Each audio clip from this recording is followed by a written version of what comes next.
네, 안녕하세요. 오늘 웨비나를 맡은 고영테크놀로지 고경철입니다. 제가 오늘 준비한 내용은 이 제목과 같이 인공지능과 로봇, 그리고 이 메타버스라는 요즘의 키워드, 관심 있는 키워드를 한번 묶어서 앞으로 전체적인 방향과 또 제 나름대로의 생각을 한번 정리하는 그런 시간을 한번 준비해 보았습니다. 저를 소개하자면 저는 이제 LG 그룹에서 인더스트리얼 로봇을 이제 상품화를 좀 하고요. 학교로 와서는 이제 로봇에 관련된 정부 관련 기획 이런 걸 하고 또 수술 로봇을 최근에는 기업에서 상품화를 과정을 통해서 많은 경험을 해보았습니다.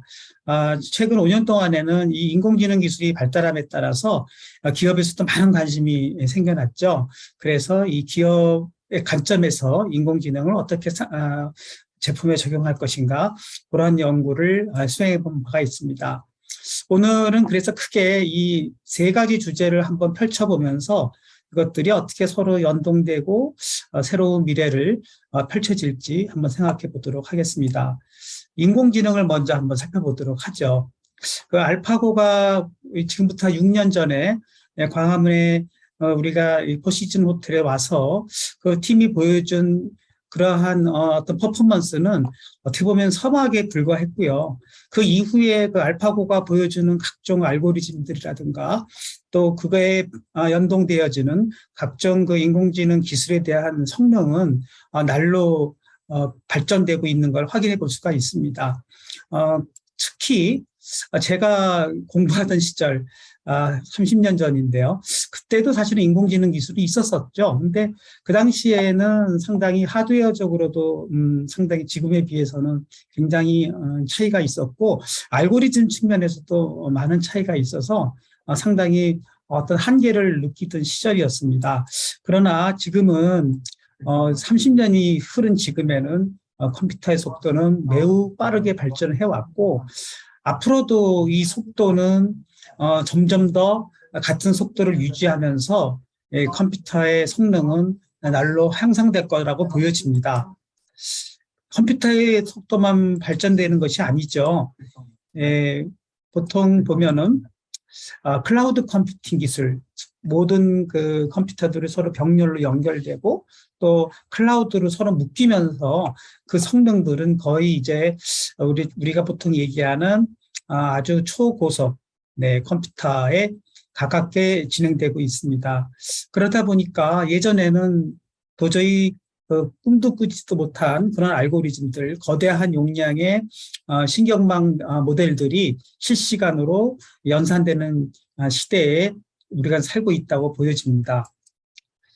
특히 알파고로 우리가 살펴보게 되면은 이 기술들이 점점 알고리즘들이 발전되면서 이제는 바둑뿐만 아니라 이런 자연계의 이런 분자생물학에서의 어떤 단백질 폴드를 연구하는 쪽까지 발전하고 있고 이러한 기술이라면 향후에 제약이라든가 바이오 분야에 어떤 혁명적인 영향력도 우리가 기대될 수 있는 상황이지요. 우리가 보통 인간의 뇌를 해부학적으로 보게 되면은 이 서로 고성능으로 연결되어 있는 이런 네트워크 구조를 삼고 있기 때문에 이러한 모델들이 점점 스케일이 커지고 그리고 서로 연결성이 높아지게 되면은 우리가 상상하지 못한 어떤 데이터의 처리 능력 이걸로 인해서 어떤 인공지능의 실체에 접근하는 것이 아닌가 하는 어프로치라고 보여질 때 지금의 우리가 갖고 있는 이러한 인공지능적인 측면에서의 발전은 앞으로 더욱더 컴퓨터가 서로 많이 연결되고 데이터가 모여지면서 상당히 발전될 것으로 보여집니다. 우리 기계학습, 우리 머신러닝이라고 알려지는 기계학습이라는 것은 아까 30년 전에도 있었지만은 최근 10년 전에 아주 급격히 발전되게 되었죠. 그 이유 중에 하나는 우리 시신경에서 묘사되고 있는 그런 컨볼루션 뉴럴 네트워크를 도입하면서 급격히 발전되어 왔고 두 번째로는 아까도 말씀드렸듯이 어떤 하드웨어적인 발전이 동시에 발전되면서 그 신경망의 깊이라든가 스케일이 점점 커지면서 상당히 많은 성능들을 보여주었고, 이러한 성능들은 우리 특히 이 컴퓨터 비전 분야에서 많이 성능을 발휘하기 시작했습니다. 그래서 요즘에는 이러한 많은 개발자들이 다 같이 모여가지고 연구할 수 있는 이러한 오픈 프레임워크들, 파이토치라든가 텐서플로우 또는 케라스와 같은 이 프레임워크까지 발전되면서 더욱더 많은 연구자들이나 개발자들이 서로 모여서 서로 저 연구한 내용들을 공유하기도 하고 또 서로 그 소스를 제공해 줌으로써 서로 발전시키는, 상호 발전시키는 그러한 규모에까지 이르렀다고 봅니다. 그 중에서 제가 하나 눈여겨보는 것은 이 액티베이션 펑션입니다. 그래서 액티베이션 펑션도 상당히 새로운 구조들이 나오면서 수학적으로도 상당히 우리가 학습을 좀 빠르게 할 수 있는 그러한 구조도 나오게 되었고, 또는 중간에 학습이 멈춰버리는 현상을 막기 위해서 또 새로운 기술들이 발전하고 있습니다. 사실 이론적으로는요, 이런 뉴럴 히든 은닉층에 이런 비선형 함수들만 모여질 수만 있다면 어떠한 함수도 우리가 구현할 수 있다는 것은 우리가 수학적으로 밝혀진 바가 있습니다. 그래서 여러분들도 우리가 이러한 오픈 프레임워크를 이용해 가지고 렐루를 이용해서 이무의 함수를 이렇게 시뮬레이션 해보는, 모사해보는 그런 실험도 충분히 해볼 수가 있습니다. 현재 머신러닝의 발전 방향은 어디로 가고 있나를 좀 살펴보았습니다. 물론 지금도 많은 모델들을 연구하고 있지만은 또 이전에 이미 나와 있는 무수한 모델 중에서도 실제로 이것을 응용으로 접근하기 위해서 하드웨어적으로 이것을 어떻게 구현할 수 있는가, 그러한 방향도 지금 연구가 되어 있는 것 같습니다. 그래서 많은 메모리 용량과 그리고 수많은 컴퓨팅 용량들을 하나의 단일 칩으로 묶어줌으로써 이것들을 상품화하고 인베디딩 할 수 있는 그러한 방향으로 흘러가고 있습니다. 이러한 추세를 좀 더 뒷받침해 주기 위해서는 또 모델이 너무 거대해지고 깊어지고 스케일이 커지기만 하면은 또 적용하기에 아직까지 현재의 하드웨어 구현 기술로는 좀 한계가 있겠죠. 그래서 이러한 구현 기술을 조금 더 효율적으로 할 수 있는 효율화 연구도 진행되는 것 같습니다. 그래서 이미 학습이 끝난 신경망 구조에서 좀 더 네트워크를 경량화 시켜가지고 어떻게 좀 효율화시켜서 조금 더 같은 스케일과 같은 깊이의 그런 성능을 좀 더 경량화된 모델에서도 구현할 수 있는가 하는 연구도 진행되고 있습니다.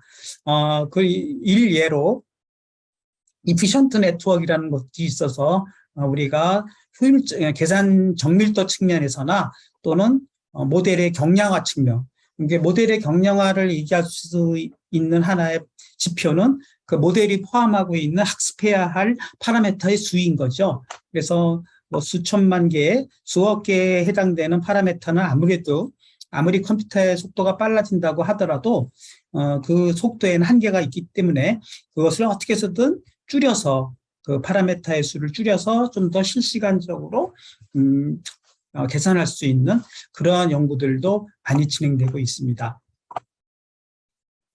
네, 이 인공지능에 대한 이야기를 하자면 굉장히 한도 끝도 없을 것 같고, 또 저도 인공지능에 대한 개발자 수준의 전문가는 아니고 그냥 어떻게 보면은 로봇 전문가로서 우리가 인공지능을 어떤 식으로 응용할 수 있는가를 살펴보는 사용자의 측면에 있기 때문에 제가 더 깊이 있는 연구 내용을 여기서 소개할 수는 없을 것 같고, 제가 오늘 그래도 알려드린 그러한 링크나 또는 정보를 기반으로 해서 여러분들이 좀 더 관심 있으시면 현재 사용되고 있는 뉴럴 네트워크라든가 신경망 모델들이 어떤 식으로 발전하고 있는가, 그리고 또 최신의 연구 동향은 어떤 방향으로 흐르고 있는가를 여러분들도 좀 더 자세히 연구하실 수 있을 것 같습니다. 이번에는 로봇의 관점으로 한번 좀 관점을 바꿔보도록 하겠습니다. 이것은 제가 4년 전에 한번 잠깐 보도록 하겠습니다. 제가 로봇 전문가로서 이 스킬로봇 챌린지에 한번 해설가로 나선 적이 있습니다. 그때 나왔던 그 스킬로봇 중에 한 모델이 이러한 딥러닝 기술을 이용해 가지고 실제 실시간으로 기문을 인식하고 그리고 그 인식에 따라서 스스로 장애물을 피하는 그런 일종의 벤치마크 대회였죠. 이 당시에 미니 로봇이라는 로봇이 우승하긴 했지만 그래도 어떠한 다른 참가자 중에서는 이렇게 딥러닝 기술과 실시간 물체 탐지 기술을 이용해서 이렇게 스킬 로봇을 했던 것이 굉장히 인상적이었습니다. 네. 인공지능이 완벽하게 로봇과 일체화되는 그런 날, 사실은 이미 이렇게 설정된 환경이나 주어진 어떤 한계가 있는 환경에서만 로봇이 작동하는 것이 아니라 우리 인간처럼 어떤 환경에서도 작동할 수 있는 그런 로봇이 실용화되는 날이 언젠가는 오게 될 것이라고 보여집니다. 문제는 이러한 로봇들이 완벽하게 우리의 문제들, 여러 가지 난제들이 아직도 많이 있습니다. 그러한 난제들을 해결할 수 있는가 하는 그 일종의 특이점에 해당되는 날이 언제냐 하는 것이죠. 단순히 이렇게 어느 유튜브 영상을 위해서만 찍는 이런 영상들이야 많이 있지만은 실제 환경에서 작동된다는 측면에서 말입니다. 지금 이제 3년째 계속되고 있는 코로나.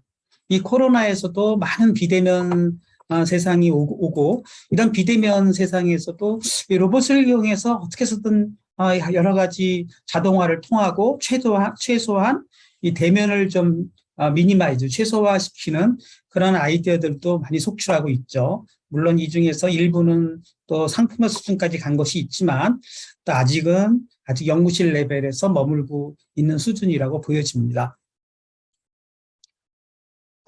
네. 하지만 무엇보다도 제조 로봇 분야에서는 우리 산업용 로봇이 특히 이런 머신러닝이나 또는 컴퓨터 비전 기술을 이용해 가지고 실제 제조 현장을 자동화하는 그런 기술은 나날이 발전하고 있습니다. 그래서 단순히 예전에는 이렇게 그냥 단순 교시 작업에 의해서 반복하던 기술에서 이제는 스스로 용접선을 추적한다든가 그리고 실제 다양한 어떤 물품들을 핸들링해주는 그러한 로봇의 자동화가 실제 실용화가 되고 있습니다. 아직은 자동화율이 이런 제조 공장에서 높아지고 있지만은 조금 자동화율이 떨어지는 그런 분야도 물론 있습니다. 네.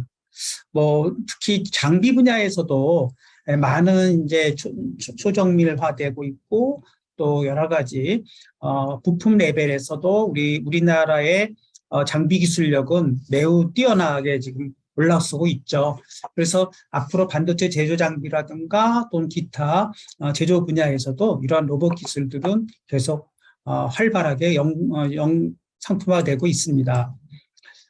제가 지금 속하고 있는 검사 장비 분야에서도 상당히 3D 머신 비전 기술이라든가 또는 인공지능 기반으로 해서 분량을 검출해주는 그러한 기술들이 실제 제품에 적용되고 있고요. 더 나아가서는 공정의 파라미터를 최적화해주는 그러한 인공지능과 스마트 제조 기술이 서로 융복합화되는 기술도 실제로 지금 상용화 수준까지 오고 있습니다. 네. 서비스 로봇으로 좀 포인트를 넘어가 보도록 하겠습니다. 우리 서비스 로봇 하면은 지금 카페에서의 서빙 로봇이라든가 또는 여러 가지 요리를 해주는 그러한 서빙 로봇들 그리고 많은 아직도 인간과 협동을 하면서 사용되는 분야에서도 아직은 인공지능의 역할이 특이점을 아직 발휘하고 있다고 보여지진 않습니다. 그러나 그 협동 로봇 시장이 대적 어느 전문가들에 의하면 계속 성장하고 있고 그 규모는 폭발적으로 시장을 형성하는 날이 곧 다가올 것이라고 보여질 때 아직도 많은 로봇 전문가나 로봇 개발자들, 또 로봇을 제조하는 그런 제조 회사들은 이러한 머신러닝 기술 또는 컴퓨터 비전 기술을 적용한 로봇의 지능화에 상당히 투자를 많이 하고 있습니다. 여러분들 보시기에도 아직은 로봇들이 뭐 실제로 돌아다니는 것을 심심찮게 보실 수 있을 것입니다. 어떤 호텔에 실제로 서빙해주는 로봇을 하나 보여주고 있는데요. 뭐 실제 로봇이 엘리베이터를 타고 올라와서 각 그 룸마다 어떠한 룸 서비스를 해주는 로봇들이 실제로 지금 거의 뭐 베타 버전 정도가 아니라 서비스 수준으로 지금 가고 있죠. 물론 이제 가장 큰 문제는 이러한 로봇들이 뭐 우리 실제 우리 사람이 쓰고 있는 환경, 뭐 호텔이라든가 아파트 이런 데 배달을 할 수 있는 수준까지 가려면은 많은 문제들이 더 해결되어야 될 것 같습니다. 뭐죠? 각종 그 식당에서의 서빙해주는 로봇이라든가 이러한 기술들이 아직 우리 눈에는 드세이 나타나고는 있는데 아직도 많은 기술적인 한계들은 이제 보이고 있습니다. 뭐 많은 부분들이 이제 물체를 인식하는 부분이라든가 또는 스스로 자기 위치를 찾는 부분 그리고 또 자기가 해야 되는 행동을 결정하는 부분에 대해서도 아직은 많은 부족함이 있는 건 사실이죠. 네. 그 다음에 제가 이제 관심 있게 보게 된 분야는 이 물류 로봇이죠. 이 물류 로봇은 우리 아마존이 처음에 키바 시스템으로 해서 이렇게 어떤 물류 혁명을 일으키기도 했지만 지금 우리나라에서도 이러한 물류 현장에서 물류를 자동화해주는 분야에서 AGV 타입의 로봇을 이용해서 우리가 물류 자동화를 하고 있는 것은 현실화되고 있고요. 또 올 봄에 우리가 열려진 산업물류대전에 가보게 되면은 여러 가지 또 이 물류 로봇들이 상용화가 돼서 많은 물류 자동화의 제품들이 연구되고 있는 것을 확인해 볼 수가 있습니다. 이러한 물류 로봇들이 현재로서는 이렇게 웨어하우스라든가 또는 주어진 물류 창고에서만 작동하는 것이 아니라 좀 더 사업 영역을 넓혀서 우리가 실제 택배 노동자들이나 또는 물류 창고에서 일하는 노동자들을 대신하는 그런 이제 뭐 상하차 자동화라든가 그러한 분야까지 가려면은 좀 더 연구가 진행되어야 될 것 같습니다. 네, 요 부분은 이제 보스턴 다이내믹스의 물류 로봇을 한번 보여주고 있는데요. 이걸 잠깐 보고 가도록 하겠습니다. 여기서도 가만 보면은 이제 이러한 로봇들이 실질적으로 이게 하차 작업이라고 합니다. 이게 실제 컨테이너 뭐죠? 그 트럭에서 물건들을 이제 실제로 꺼내서 이게 물류창고의 컨베이어에 넣어주는 것을 이제 하차 작업이라고 하는데 이때도 필요한 기술은 뭔가 보여지면은 이렇게 3D로 이 물 상자의 위치들을 인식을 해가지고 실제로 하나하나 이렇게 집어내주는 일종의 물체 인식 기술을 지금 보여주고 있습니다. 이러한 부분들이 잘 상용화가 될 수 있다면은 이제 로봇과 그다음에 3D 인식 기술이 결합이 돼서 이러한 물류의 자동화가 굉장히 확대될 것으로 생각이 됩니다. 네. 사실 이제 로봇의 3대 난제라고 제가 한번 정의를 내려봤는데요. 아직도 우리 로봇은 초정밀이라든가 반복, 뭐 에너지 문제, 뭐 그런 것들은 극복했다고 치더라도 인간이 갖고 있는 이 세 가지 능력을 아직은 저는 더 확보를 더 해야 된다고 생각합니다. 첫 번째가 아직도 로컬라이제이션 문제이죠. 자기의 위치를 어디에서도 자기 위치를 알 수 있는 그래야 우리가 뭐 호텔이라든가 또는 공장 내에서도 자기 위치를 파악하는 기술이 제일 이제 문제이고, 두 번째가 그래도 물체 인식 기술입니다. 물체가 아직도 뭐 이미지 넷이라든가 이런 컨볼루션 뉴럴 네트워크를 통해서 인식률이 높아지고 있다고 하지만, 로봇의 입장에서는 단순 2D 객체의 이미지보다는 3D 객체의 이미지를 인식을 할 수 있어야 그래스핑을 한다라든가 또는 물체를 핸들링할 수 있는 그러한 능력을 갖게 되기 때문에 3차원 물체 인식 기술이 좀 더 연구되어야 될 것 같습니다. 그리고 실제로 위치를 알고 또 물체를 완전히 완벽하게 인식했다 하더라도 머니플레이션 기술, 인간처럼 그것을 어떻게 핸들링을 해서 어디를 파지를 해야 안정적인 것인가, 뭐 이러한 도구를 활용하는 기술이라든가 이러한 기술들이 아직은 연구 레벨에서 못 벗어나고 있다고 봅니다. 그래서 이러한 세 가지 부분을 결국은 최종적으로 우리가 극복할 수 있을 때 결국은 로봇과 인공지능 기술이 완벽하게 저는 하나의 이제 일체화가 돼서 정말로 우리 실생활로 접어드는 그러한 날이라고 저는 생각이 됩니다. 그래서 이 세 가지 난제를 한번 하나하나 전 나름대로 또 조사해본 기술적인 현황을 한번 살펴보도록 하겠습니다. 첫 번째, 위치인식 기술이죠.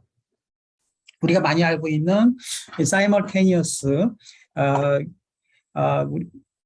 슬램 기술. 네. 스스로 지도를 만들어가면서 자기 위치를 인식하는 기술이 지금 어느 정도 많이 로스를 기반으로 연구가 진행되고 있지만, 제가 관심 있게 보는 부분은 이 논문입니다. 그래서 이 논문은 세멘틱 슬램이라고 그래가지고 3차원으로 물체를 인식을 해서 그 의미 있는 의미 지도를 갖는 거죠. 그래서 우리가 단순히 그냥 라이다를 통해서 3차원 서피스를 스캔을 해가지고 어떤 슬램을 만들어내는 것이 아니라 탁자를 인식하고 탁자 위에 노트북이 올라가 있고 또 탁자 아래는 의자가 있고 이런 식으로 어떤 물체와 물체 간의 세멘틱 릴레이션십을 이해한다는 것이죠.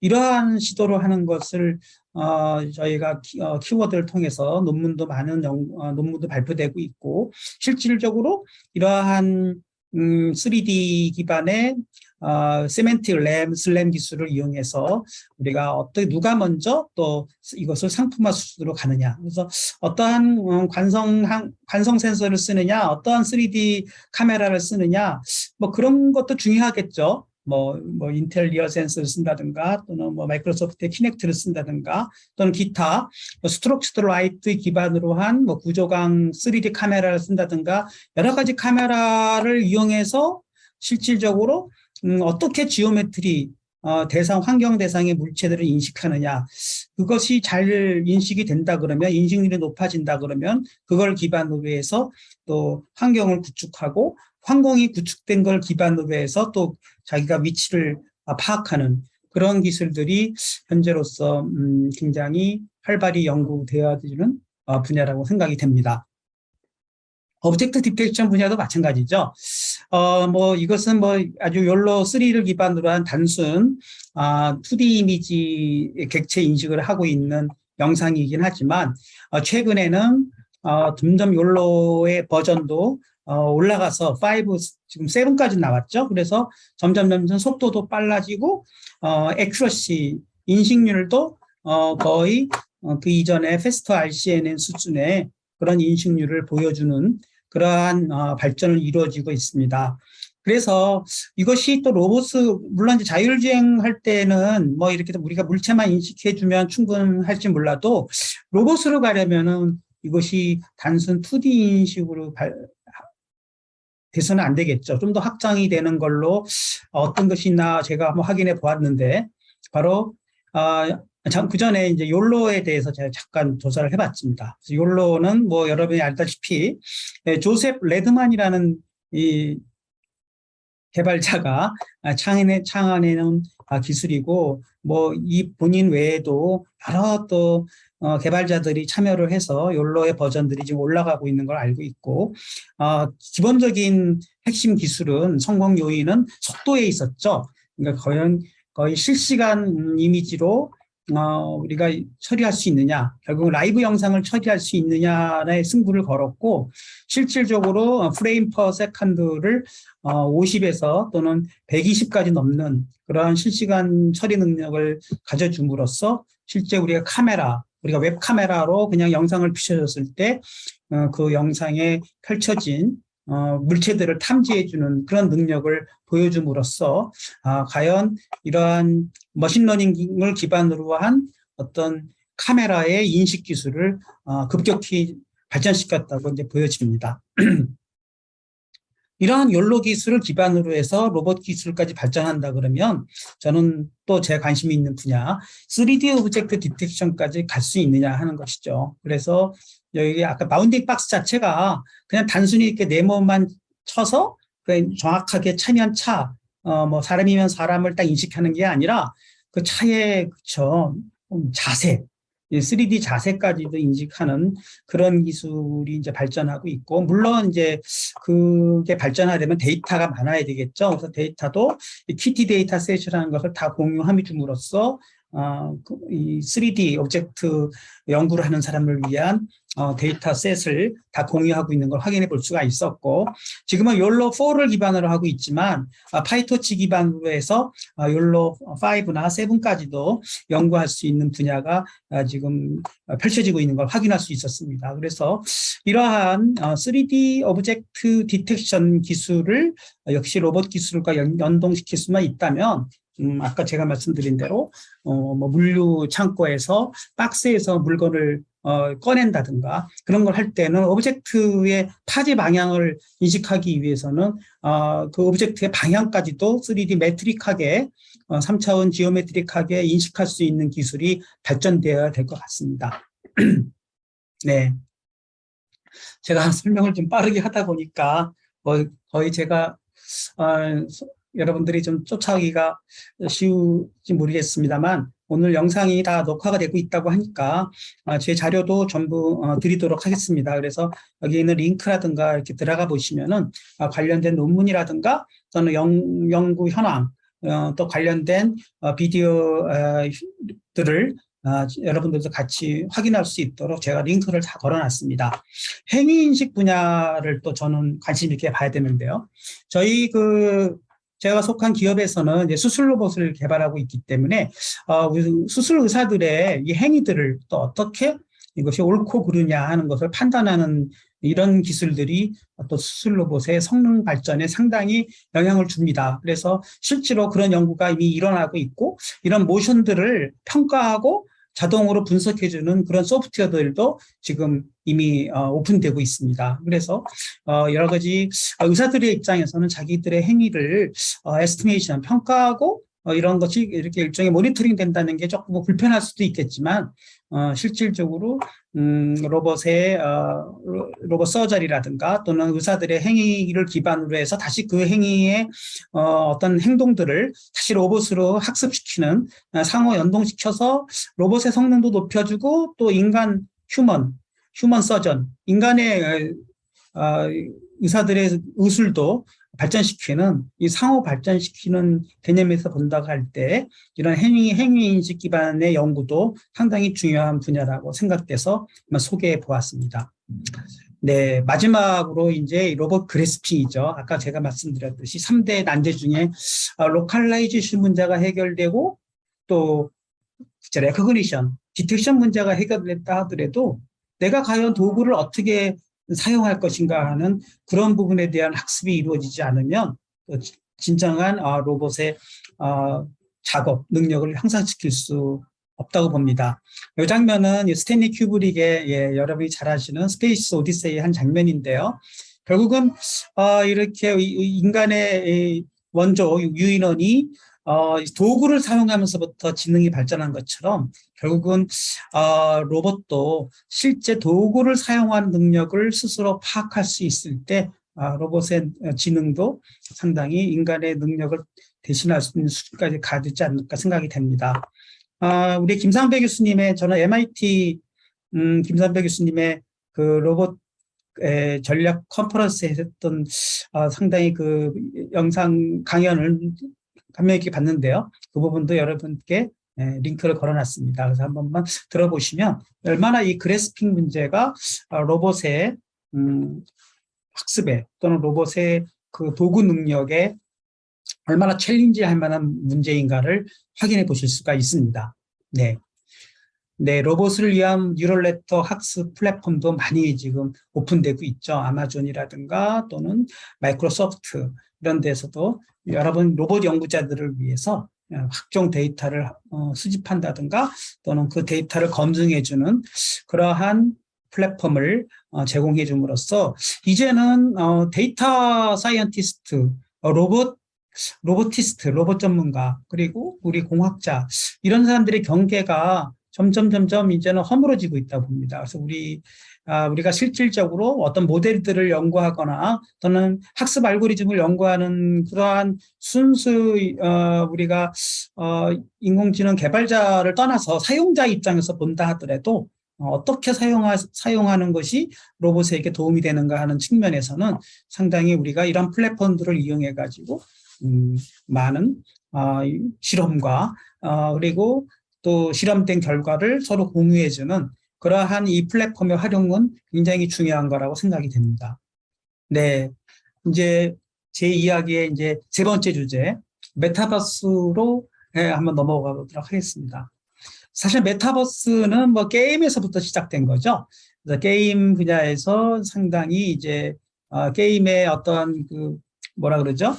영상이라든가 해상도 이러한 현실감 이런 것들이 높아지다 보니까 이제는 단순히 그 현실감이라는 것이 과연 인간에게 어떠한 능력을 제공하느냐라는 레벨까지도 올라가게 된 것이죠. 이것이 결국은 단순히 게임과 또는 가상현실로 끝나느냐 그렇게 보이질 않습니다. 이것이 바로 인공지능하고 연결돼서 결국은 수많은 데이터들이 학습되면서 그것이 메타버스의 세상에서도 인공지능이 발휘될 것이고 결국에 가서는 인공지능과 메타버스의 환경이 다시 로봇하고 연결되게 되면은 이 세 가지 요소가 서로 상승작용을 일으켜서 인공지능이 메타버스를 발전시키고 또 메타버스가 인공지능을 발전시키고 또 그걸로 기반으로 해서 로봇이 발전하고 그렇게 저는 연동된다고 보여질 때 많은 AI 기업들이 이런 인공지능 메타버스에 대한 투자들을 활용하기 위해서 메타버스 랩을 만든다든가 또는 상당히 가상현실 기반으로 해서 음성기술 또는 실시간으로 서로 소통하는 이러한 휴먼 인터페이스 기술 등의 이 AI 기술들을 활용하고 있습니다. 사실 메타버스의 정의 자체도 많은 사람들이 어떻게 정의하느냐에 따라서 보는 관점에 따라 달라지고 있죠. 지금 제가 보기에 많은 사람들이 착각하고 있는 것은 메타버스는 가상의 세상이고 현실 세계랑은 동떨어진 세상이라고 보여지지만 요즘에 새로운 정의로는 이것이 서로 연결되고 상호작용을 하는 일종의 디지털 트윈의 개념으로 발전하고 있죠. 디지털 트윈은 이미 우리가 스마트 팩토리에서 나온 개념이긴 하지만 메타버스에서도 이 디지털 트윈의 개념이 적용되는 것 같습니다. 그래서 이런 메타버스를 기반으로 해서 현실 세계와 가상 세계가 서로 합성되고 서로 확장되고 그리고 그것들이 서로 보완되는 그러한 방향으로 가는 것이 진정한 메타버스의 방향이고 정의가 아닐까 저는 생각해 보았습니다. 뭐 아까 얘기했듯이 메타버스 자체도 뭐 인공지능의 겨울처럼 순간적으로 막 많은 사람들의 관심을 끌었다가 또 중간에 뭐 좀 식기도 하는 것처럼 메타버스도 조금 식은 감은 있죠. 하지만 저는 단순히 지금 NFT라든가 또는 디지털 코인과 같은 그런 시장에서의 메타버스가 아닌 우리가 앞으로 현실 세계와 연동되는 메타버스라고 보여질 때 그 시장은 더 급격히 저는 발전될 거라고 보여집니다.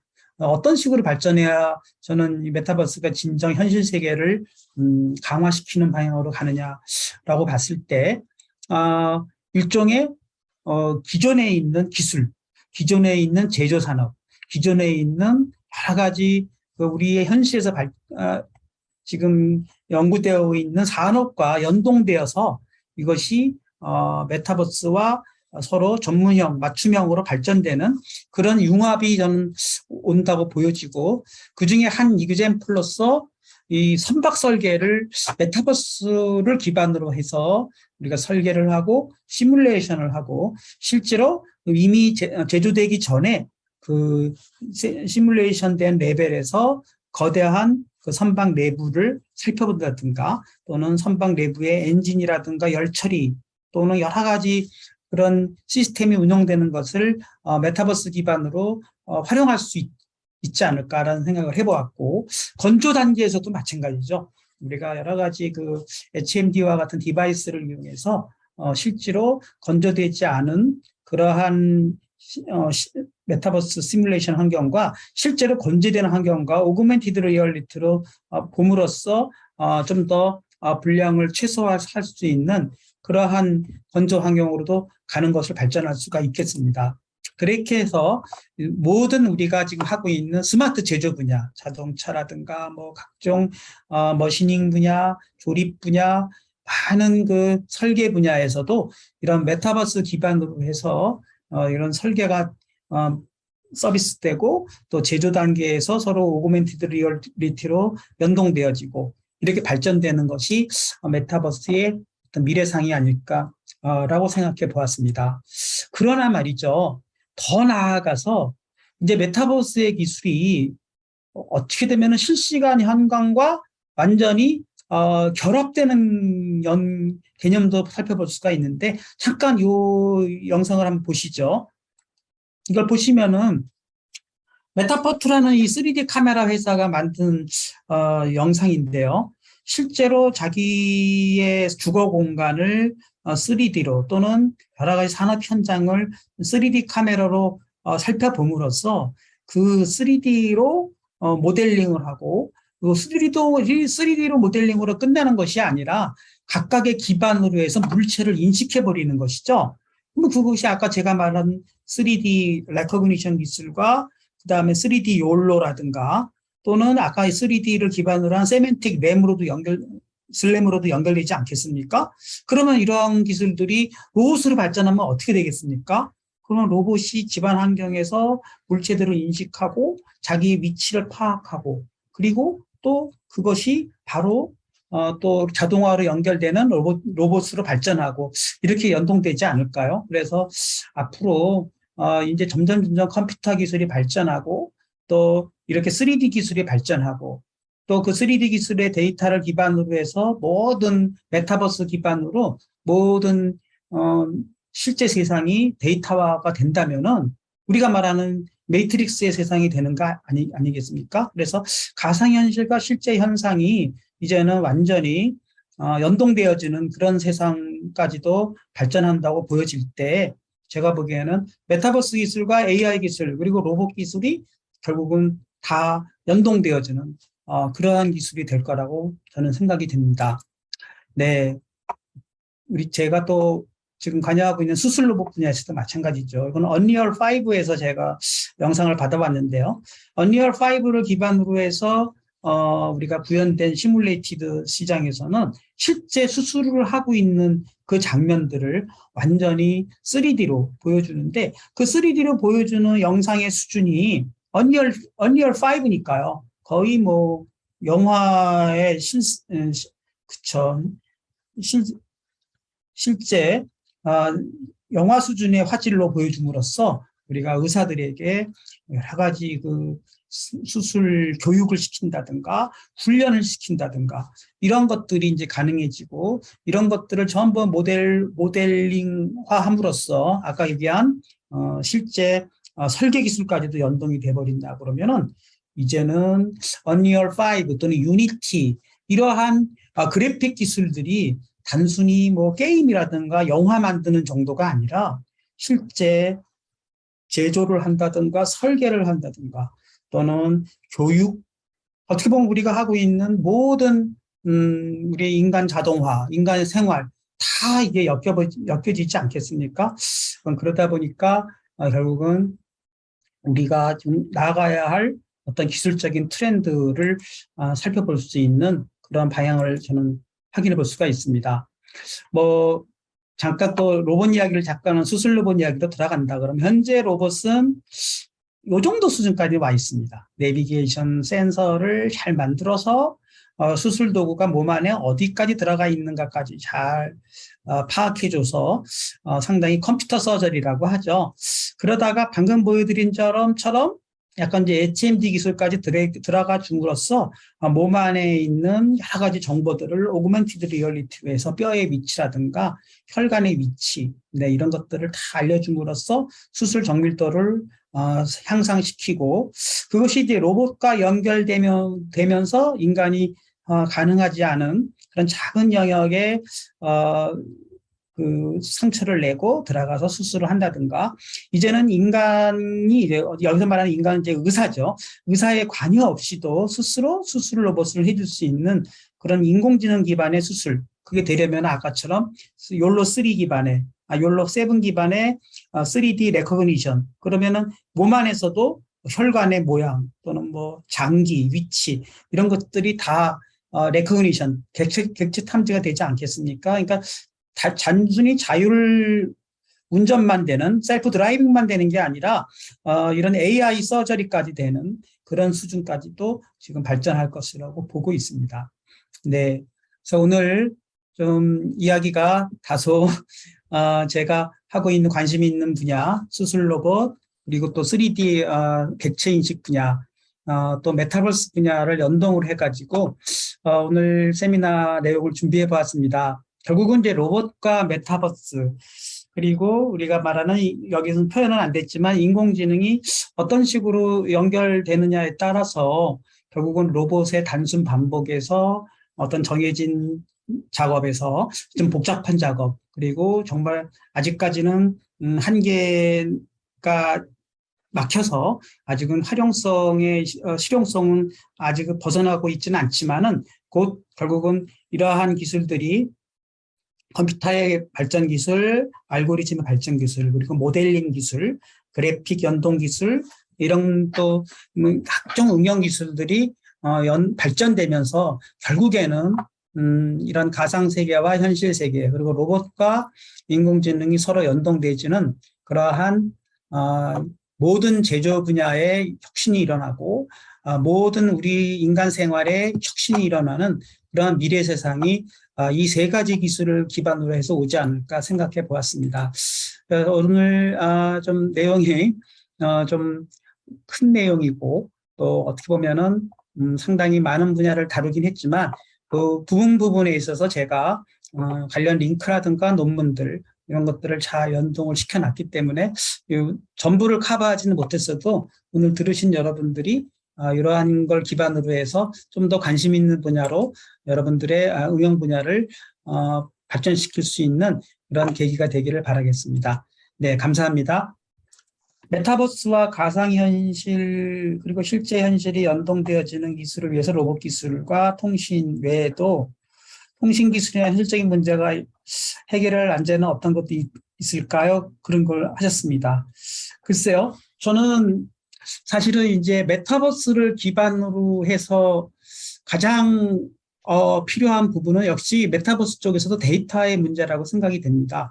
그리고 실제로 로봇이 메타버스를 기반으로 해서 학습하는 연구들이 좀 있는데 가장 거기서 또 어려운 부분이 과연 메타버스의 현실이 실제 현실에 얼마나 반영을 했느냐 하는 부분인 것이죠. 그래서 실제로 메타버스 환경에서 학습을 잘 했는데도 불구하고 현실 세계에서는 조금 작동이 안 되는 경우도 있는 것이죠. 그래서 결국은 제가 보기에는 모델링 기술, 메타버스에서 그냥 눈에만 비슷하게 보이는 그런 그래픽 기술의 모델링 기술이 아니라 실제 현실에서 나타나고 있는 여러 가지 그 현상들 있지 않습니까? 뭐 예를 들면 힘과 뭐 가속도라든가 이런 우리가 중력을 받고 있는 부분이라든가 또 유체, 연력학 이러한 역학적 측면에서 뭔가 모델링이 잘 되어 있어야 아까처럼 선박 건조 산업에서 메타버스 기술을 연동한다든가 하는 것들이 상당히 의미 있는 그런 설계가 될 것이고 로봇의 경우에도 그래스핑이라든가 또는 워킹 이런 문제가 제일 어려운 부분이죠. 그래스핑도 역시 도구를 활용하는 기술도 서로 물체와 로봇 간의 어떤 역학적인 리액션이 얼마나 시뮬레이션이 잘 되느냐는 부분이고, 또 워킹 문제도 마찬가지죠. 사족 보행이라든가 이족 보행 같은 경우도 실제로 어떤 자기가 그 지금 동작하고 있는 환경이 실제 환경에 얼마나 가까운가 하는 거에 따라서 그 학습이 효과가 있는 것처럼, 그래서 그런 측면에서 저는 해결해야 할 난제라기보다는 과제는 그런 메타버스의 가상현실을 얼마나 실세계에 가깝게 만드느냐 하는 부분이라고 저는 생각이 됩니다. 뭐 딱 답이 됐는가는 모르겠습니다. 아무튼 질문해 주신 부분도 저도 한번 고민해 보도록 하겠습니다. 네. 사실 오늘 제가 던진 화두는 뭐 제가 모든 걸 다 알고 있어서 여러분들에게 뭐 설명했다기보다도 뭐 일종의 같이 고민해보는, 여러분과 함께 고민해보는 그러한 화두라고 생각하시고, 이렇게 메타버스 또는 인공지능, 로봇, 이 세 가지 키워드가 어떤 식으로 이게 세계가 따로 떨어져 있는 이야기가 아니라 서로 연동될 수 있을 때 어떤 시너지가 나올 수 있을까 하는 것을 생각해보는 차원에서 제가 화두를 던진 것인 만큼 여러분들도 같이 한번 고민해보는 그런 생각을 해보았으면 합니다. 네. 네, 메리게 우리 운영자께서 질문해 주셨는데, 네, 메타버스에서 장점 말고 우려되는 부분이 어떨까 하는 부분이 있었고요. 두 번째는 우리 최동인 님이 또 질문을 던져줬습니다. 우선 우리 좋습니다. 네, 좀 많은 질문들이 이제 막 오고 있어서 제가 좀 약간 신이 나는데요. 그러면 하나하나 우리에게는 아직도 한 10여 분 정도 시간이 있으니까 하나하나 같이 뭐 제가 뭐 정답을 말씀드리는 건 아니니까요. 다 반론이 있으시면 또 같이 얘기해 보는 것도 어떨까 싶습니다. 글쎄요. 첫 번째 운영자님이 생각하시는 메타버스에서 우려되는 부분은 저는 역시 메타버스 하면 많은 사람들이 생각하는 것 중에 하나가 몰입감. 그렇죠. 그냥 가상 세계만 빠져서 현실 세계하고 이렇게 격리되어지는 그런 몰입의 현상이라고 보여지는데, 물론 몰입으로서의 메타버스 세상도 저는 필요하다고는 봅니다. 근데 많은 사람들이 이렇게 혼동해 주는 것 중에 하나가 현실 세계와 완전히 격리되어 있는 세상만을 메타버스가 아니라 현실 세계랑 연동을 해줌으로써 메타버스에서 학습되어지거나 분석되어진 기술들이 현실 세계에 반영되고, 또 현실 세계에서 반영된 실질적인 현상에 메타버스로 다시 또 영향을 주어서 메타버스의 어떤 현실감을 좀 더 발전시킬 수 있는 그런 이제 연동 체제로 가는 것이 중요한 거라고 생각이 되고, 역시 마찬가지로 여기서도 데이터가 많이 오고 가기 때문에 이 데이터의 공유 문제를 어떤 식으로 해결할 것인가 하는 부분은 인공지능에서의 데이터의 보안성 문제만큼 메타버스에서도 상당히 중요시 여겨질 것 같습니다. 뭐 아까처럼 조선산업인 경우에는 제조의 노하우가 또 연결될 것이고, 의료 현장에서는 또 환자의 어떤 개인적인 정보 같은 것이 상당히 보호돼야 하는 정보라고 생각이 됩니다. 두 번째, 최동인 님이 질문해 주신 내용이죠.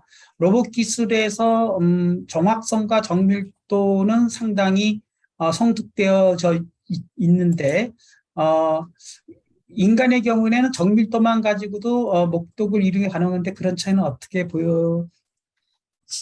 그러는데 저도 상당히 이 부분이 중요한 부분이라 생각합니다. 예를 들면 셀프 드라이빙 카 같은 경우를 예를 들어보시죠. 셀프 드라이빙 카 여러분 운전하실 때 보시면은 대략 스스로 운전하면서도 우리가 이렇게 핸들을 조작한다든가 또는 이렇게 우리가 엑셀 페달을 밟는 정도가 실제로 우리가 자동차의 위치라든가 자동차의 속도를 정밀하게 제어하지 않고도 훌륭히 안전하고 또 우리가 목적지에 가게 되죠. 근데 로봇인 경우에는 항상 최적치를 우리가 다루기 때문에 약간의 차이에서도 좀 더 최적의 상태를 다루는 그러한 뭐 예민성이라고 그럴까요? 센서티비티 같은 것이 상당히 저는 많다고 봅니다. 그래서 인간이 갖고 있는 어떤 그런 불확실성, 언서터티와 그 로봇이 갖고 있는 아주 그 프리시전, 정밀성이 굉장히 차이가 나는 것 같은데, 아까도 말씀드렸듯이 결국은 그 차이는 저는 인간의 어떤 경험과 또는 우리가 지금 인공지능이라고 우리가 정의되어지는 어떤 인간의 모성을 다루는 그런 능력, 그런 것들을 결국은 로봇이 잘 구현할 수 있을 때 결국 인간과 같은 자연스러운 동작들이 이루어지지 않을까, 이렇게 생각이 됩니다. 우리 최동희 님이 질문하신 내용은 상당히 그 로봇 하는 사람들 또는 인공지능 하는 사람들이 사실은 고민해 보는 주요한 주제인 것 같습니다. 좋은 질문 감사합니다. 역시 제가 뭐 모든 대답을 다 할 수는 없는 것이고요. 만물 박사가 아닌 한. 네, 우리 유규상님, 네, 센싱 기술은 어디까지 왔는지 궁금합니다. 그랬어요.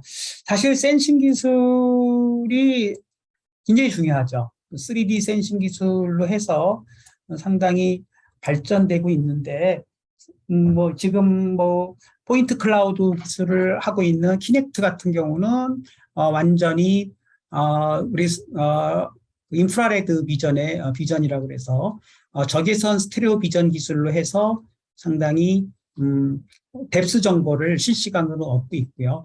그리고 이제 지금 우리 아이폰에서 쓰고 있는, 그쵸, 이런 3D 뎁스 기술은 또 여러 가지 우리가 그 스테레오 기술을 포인트 클라우드라는 기법을 이용해 가지고 포인트 매칭 기술을 이용해서 3D 정보를 알아내는 그러한 3D 카메라 기술까지 가고 있습니다. 지금 사실상 빅테크 기업들이 관심 있게 보고 있는 분야가 저는 이 3D 센싱 기술이라고 보여집니다. 그래서 많은 기업들이 3차원, 우리가 두 눈으로 보고 있는 이 3차원 인식 기술을 로봇에게 적용하기 위해서는 역시 실시간으로 3차원 뎁스 정보를 알아낼 수 있는 RGBD 기술에 대한 그 3D 카메라가 얼마나 잘 실용화되느냐, 여기서 말하는 실용화는 가격도 중요하죠. 그래서 지금 우리가 택배라든가 물류 자동 창고에서 쓰고 있는 3D 카메라 기술, 이런 것들도 많이 지금 연구되고 있고요.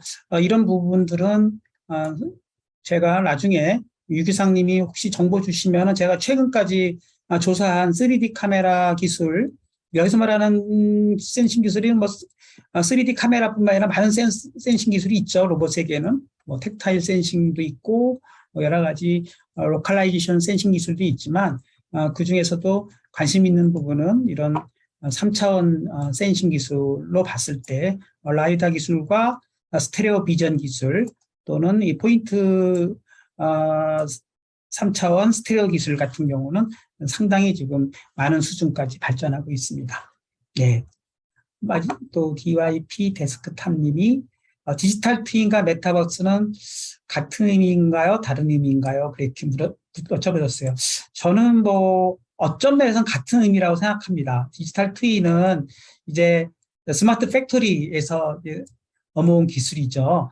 그래서 완전히 공장 자동화 같은 부분에서 완전히 시뮬레이션 모델을 갖고 데이터를 기반으로 해서 시뮬레이션을 해줘서 거기 디지털 트윈에서 분량을 잡아낸다든가 또는 최적화를 한다든가 하고 다시 거기서 다시 우리 아날로그 모델, 실제 대상 모델에 최적화를 시켜주는 개념으로 발전하고 있는데, 메타버스는 아까 말씀드렸듯이 맨 처음에는 이렇게 이제 게임 업계에서 이게 현실감 있는 3D 기술을 발전하고 또 몰입감 있는 이런 HMD와 같은 디스플레이 기술이 발전하면서 메타버스를 발전했는데, 아까 말씀드렸듯이 메타버스 기술이 다시 현실로 확장되면서 리얼 월드하고 연동되면서 사실은 디지털 트윈과 개념이 같아지기 시작했고, 이 두 개의 오버랩은 저는 점점 가까워지지 않을까, 그렇게 생각이 됩니다. 네. 최동희님, 로봇 인공지능이 사람처럼 학습 경험을 통해 유사성이 높아진다면 결국 로봇과 사람의 판단과 행동 등이 유사해질 수 있을까요? 하는데요. 굉장히 어렵죠. 로봇의 판단 기준과 사람의 판단 기준이 과연 얼마나 가까워지느냐. 사실은 뭐 반대로 말씀드리면 결국 로봇 하는 사람들 입장에서는 사람이 판단하는 그러한 능력을 로봇에게 최대한 주고자 하는 것이 목적일 수가 있어요. 그런데 요즘에는 이제 알파고 같은 경우에 이 검색 기능이 워낙 뛰어나다 보니까 인간이 생각할 수 없는 수를 찾아내고 있지 않습니까? 그런 것처럼 어쩌면 인간의 판단이 틀릴 수 있는 상황도 발생할 수 있다고 보여져요. 물론 이제 뭐 자율주행 자동차라든가 또는 뭐 가정용 홈에서는 그런 판단이 인간의 판단이 훨씬 더 오랜 역사를 통해서 이렇게 경험적으로 밝혀진 거기 때문에 인간의 판단이 항상 옳다고 보여지지만 아까처럼 많은 데이터를 다루는 복잡계인 경우에는 인간의 판단 능력을 넘어설 수 있는 그런 로봇의 판단 능력이 오지 않을까 생각합니다. 그래서 그러한 복잡계를 다루는 그런 검색 최적화 알고리즘이 최근 작년 사이언스지에 발표된 딥마인드 팀의 뮤제로라는 알고리즘이라 생각하고 있고 어떤 룰도 주지 않고 그쵸 어떠한 데이터도 주지 않고 스스로 판단을 해내는 그런 강화학습 알고리즘까지 발전하게 되었죠.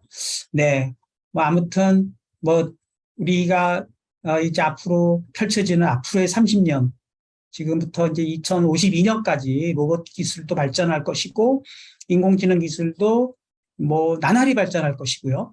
막 많은 좀 개발자와 연구자들이 플랫폼에 모여가지고 서로 생각을 공유하고 데이터를 공유하고 논문을 공유하고 그렇죠. 아카이브나 또는 깃허브를 통해서 소스 코드를 공유하고 그러면서 자꾸 서로 상승작용을 발전하게 되면은 인공지능의 판단 기술이 인간의 능력을 저는 넘어서는 날도 올 것이라고 생각이 됩니다. 네. 네, 저 오늘 초기에는 논문이 너무 지문이 없어져서 당황했는데 마지막으로 장병규님이 기업이나 업체 외에 개인적인 차원에서 로봇을 체감하기가 아직 어려운데 로봇 청소기나 AI 스피커 말고 일반적으로 생각하는 로봇이 공생한 날이 있을까요? 저는 있다고 봅니다. 그 시점을 뭐 5년 뒤가 될지 10년 뒤가 될지 모르겠지만 아까 말씀드린 대로 지금 초당 100회 이상의 실시간 이미지를 해석하는 우리 욜로 5나 7 기술 같은 것들이 지금 계속 하루가 다르게 논문들을 살펴보게 되면은 속도 면에서 정확도 면에서 발전하고 있죠. 그리고 그러한 기술들이 AI 스피커뿐만 아니라 소형 로봇이나 자율주행 자동차에 인베딩 돼 가지고 실제로 우리가 구현되는 아마 테스트 드라이브도 현실화될 것 같고요. 그리고 아까 말씀드렸듯이 3D 인식 기술, 3D 인식 기술이 카메라 기술과 또 여러 개 객체 인식 기술 그리고 슬램 기술과 같은 위치 인식 기술과 연결돼서 환경을 잘 파악할 수만 있다 그러면 지금은 베타 서비스 수준의 그런 호텔 서빙 로봇이나 또는 단순히 천장에 뭐 QR 마크만 쳐다보는 요즘에 말하는 그 카페 레스토랑의 서빙 로봇들 있죠. 그거 수준을 벗어나서 실제로 이제 자기 눈으로 사람을 알아보고 물체를 알아보는 그러한 기술이 상용화가 되는 수준까지만 올려진다면 지금 논문이나 뭐 연구자 레벨에서는 수많은 알고리즘이나 아이디어들이 쏟아지고 있습니다. 그것들이 이제 제품으로 녹여지는 날, 저는 그날이 지금 마지막 우리 정병규님이 질문해 주신 실제로 우리 생활에 이제 자주 보이는 그 로봇들이 나온다면은 이제 카메라가 달린 로봇일 것이고 역시 그 인공지능을 기반으로 해서 우리가 사물을 알아보고 탐지해내는 그러한 이 기계지능 기반의 로봇들이 될 거라고 생각됩니다. 네, 사실 제가 로봇을 한 30년 했고 인공지능은 뭐 한 5년에서 6년 정도 관심 있게 지금 보고 있는데요.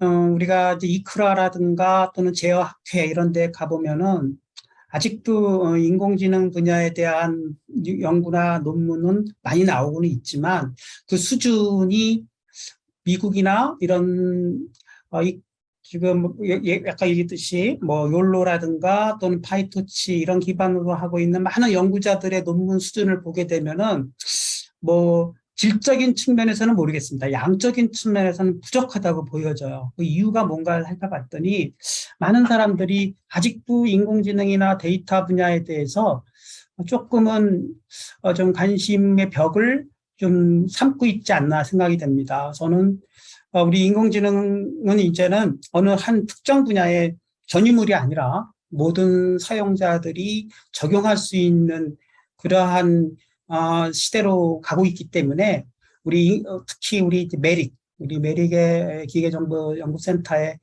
관심이 있는 회원 여러분들은 이 주로 기계공학 또는 여러 가지 자동화 분야의 전문가라고 보여질 때 좀 더 우리가 이 데이터 사이언스 분야에서 벌어지고 있는 이 여러 가지 이 이미지 넷이라든가 또는 오브젝트 디텍션 또는 슬램 기술 이런 기반 기술들이 상당히 확장되어지고 발전이 빠르게 되고 있는데 이런 분야에 대한 관심을 가지시고 많은 응용 사례들을 찾아줌으로써 우리의 기술력을 빨리 올라가야 될 때가 아닌가 싶습니다. 마무리가 잘 됐는지 모르겠습니다.